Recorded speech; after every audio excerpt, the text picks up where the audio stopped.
জয় শ্রী মহাকাল বড় ভাই, আশা করছি সমস্ত পাবলিক ভালো আছে। ভালো না থাকলে গুরুদেব ছেলেবেলা ভালো থাকার চেষ্টা করবে। গল্প হলো যে ভিডিও আসতে লেট হচ্ছে ভাইয়া, ভিডিওটা সবাই মনোযোগ দিয়ে দেখবে। আর একটা গল্প হলো যে সবাই শেষ অবধি দেখবে, কারণ অনেকগুলো কথা বলবো। কাকা একটা ছোট্ট করে ইন্ট্রো লাগাও, ভিডিওটা স্টার্টিং করবো। Namaskar.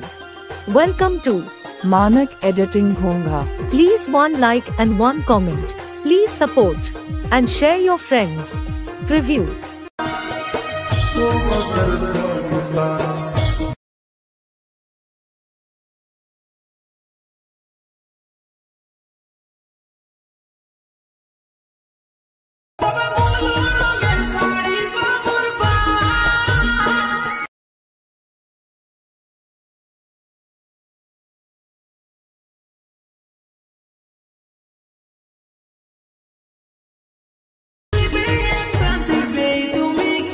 বাস বড় ভাই, ভিডিওটা দুর্তক্ষ। ভিডিওটা যদি ভালো লাগে তো চ্যানেলটা সাবস্ক্রাইব লাইক কমেন্ট করবে। আর বিশেষ করে